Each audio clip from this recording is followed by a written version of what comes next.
Hello, friends. Welcome to the 611 Life. My name is Biyai, your host, and as always, I'm so happy you've come back to join me for yet another episode.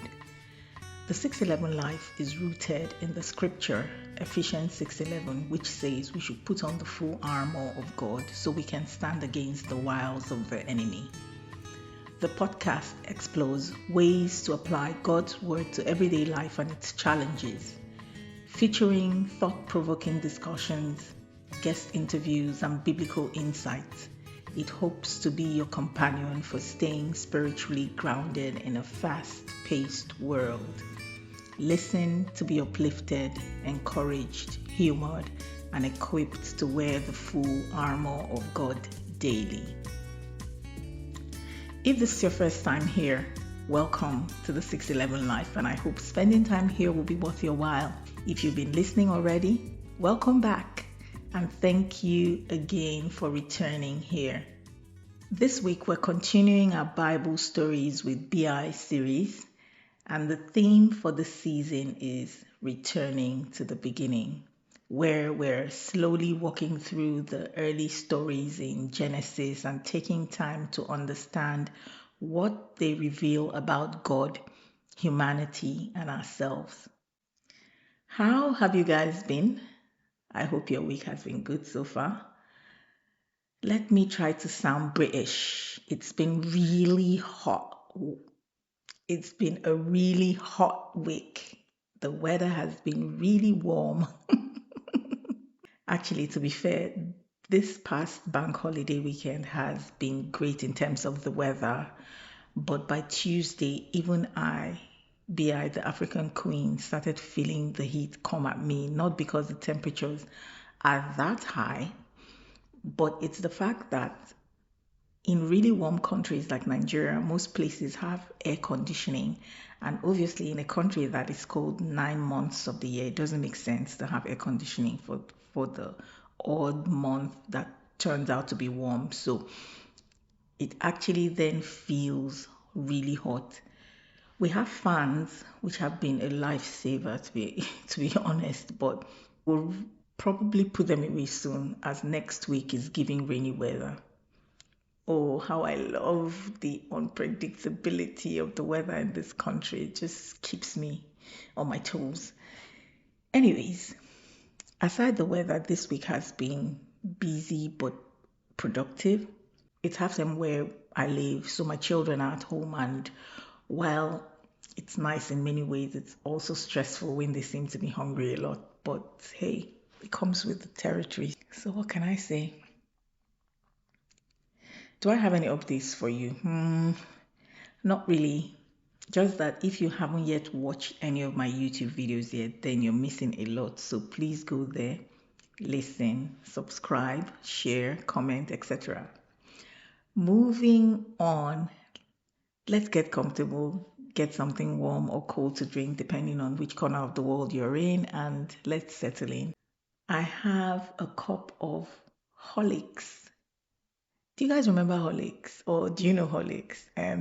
I saw it when I went shopping at Asda the other day, and I thought, I remember, my dad buying Horlicks and having Horlicks and even taking it to boarding school. So I thought I haven't had that taste, that malty taste in a long time. So I decided to buy it, and I'm having that today as I'm recording for a change. And if tomorrow is hot, I'll probably have something cold like oranges to drink. Let me not bore you with my drinks. I'll see you in a bit.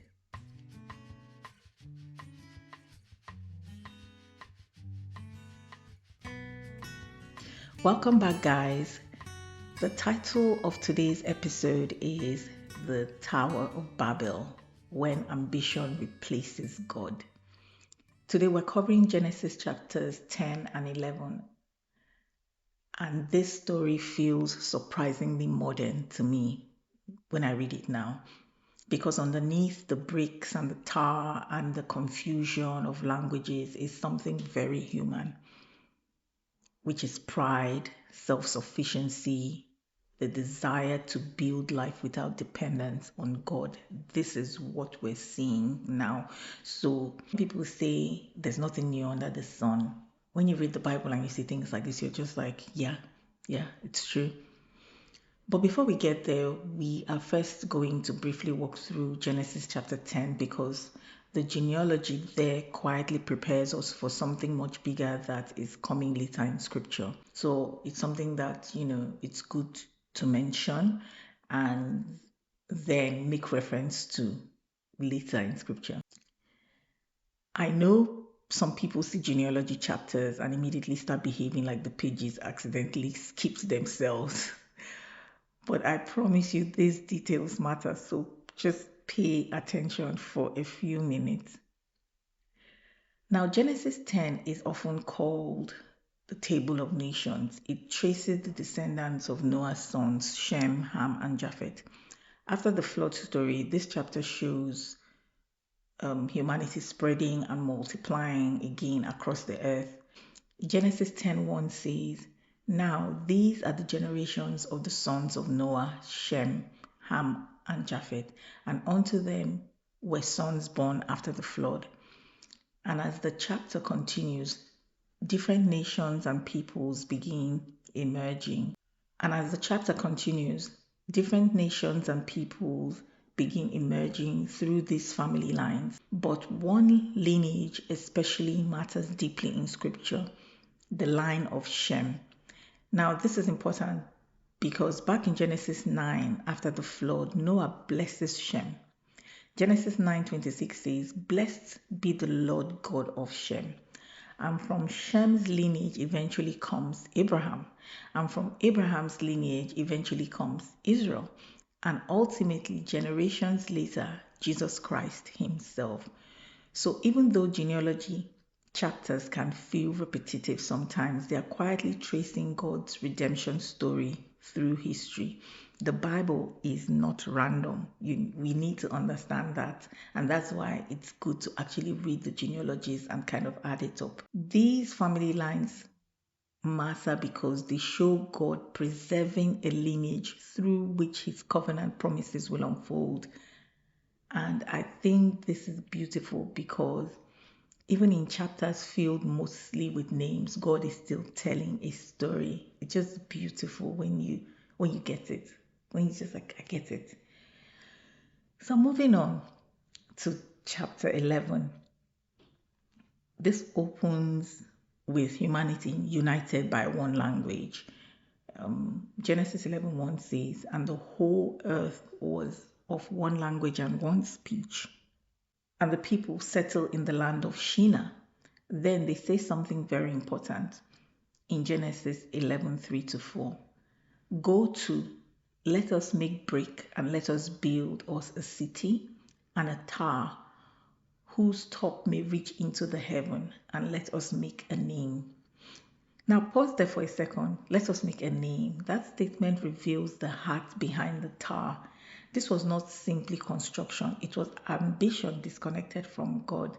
Humanity wanting significance, greatness, and security apart from dependence on God. And this happens today. This is everywhere on social media. Everybody wants to be relevant. Everybody wants to be, it's me, my name, my brand. People say, brand yourself, your brand. Anyway, I digress. Anyway, the point I'm trying to make is people build careers, platforms, identities, entire lives without any thought of God at all. People call themselves self-made, not necessarily because achievement itself is wrong, but because human ambition can quietly become self-worship. And then there's another important part of the verse. They say, "Lest we be scattered abroad upon the face of the whole earth." Which is interesting because earlier in Genesis, God had instructed humanity to fill the earth. But instead of spreading out in obedience, they gathered together in self-dependence. And this story is not really about God being angry that people were building something impressive. It was about the posture of the heart. They wanted to make a name for themselves, and then they also wanted to stay in one place. They didn't want to, obey God's command of multiplying and covering the entire earth. So in Genesis 11:5, it says, "And the Lord came down to see the city and the tower." I like it when they say the Lord came down. I always find this verse slightly funny because scripture says they were building a tower, supposedly reaching heaven, and yet God still had to come down to see it. So you guys don't even know how far heaven is. Human pride always imagines itself bigger than it really is. And then God says in Genesis 11:6, "Behold, the people is one, and they have all one language, and now nothing will be restrained from them which they have imagined to do." So God confuses their language. Genesis 11:7 says, "Let us go down and there confound their language, that they may not understand one another's speech." And then suddenly, communication breaks down, people can no longer understand one another, the building stops, humanity scatters across the earth. It's just like, okay, can you speak French? Oh, ça va bien, let's all gather, let's go. And really being annoying. And so they scatter across the earth. And the city becomes known as Babel because there God confused the language of the earth.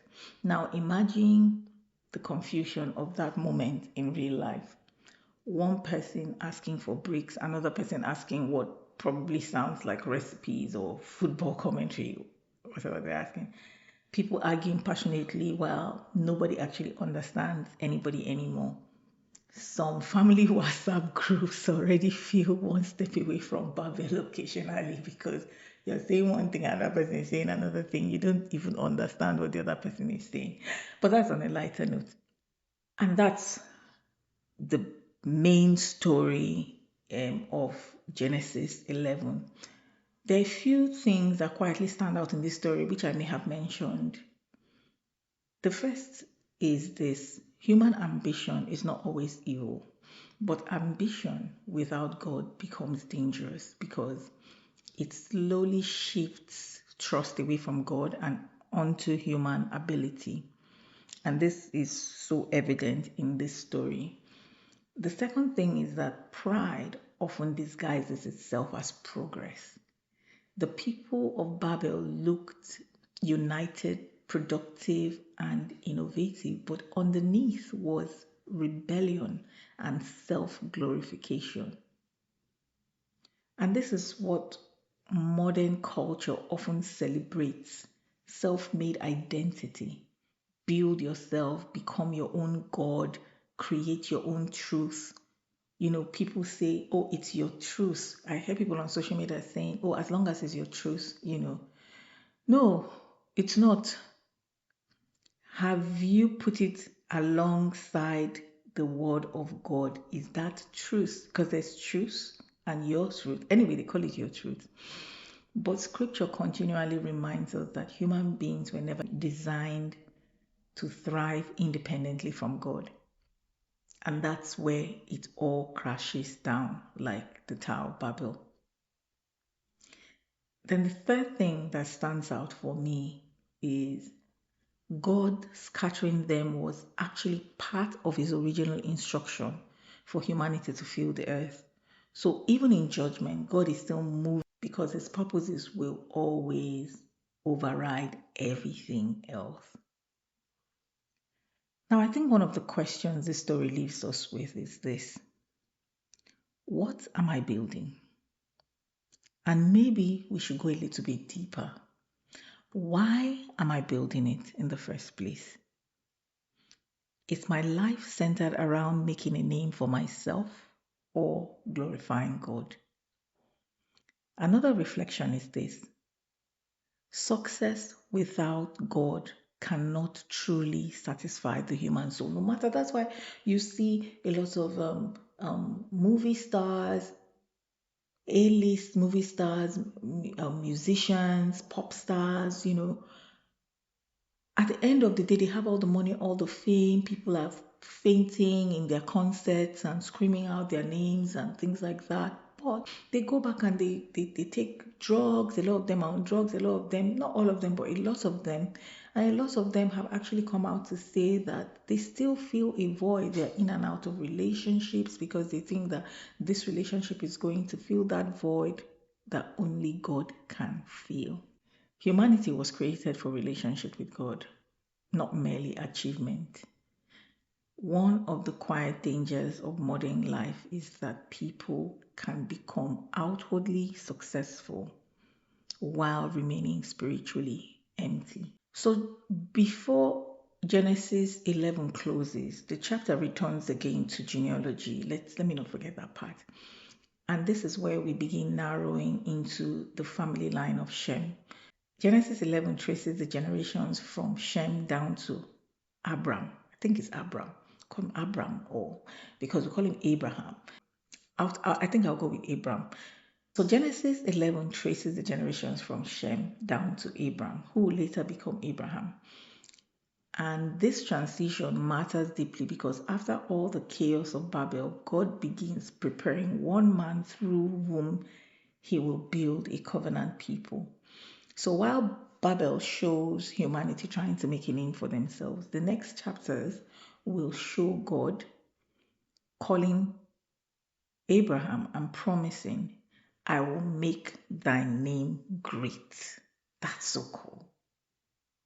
One story is humanity striving upward. The other one is God calling someone into relationship and promise and giving him the name that the people in Babel wanted to make for themselves. Sit with that. Think about that.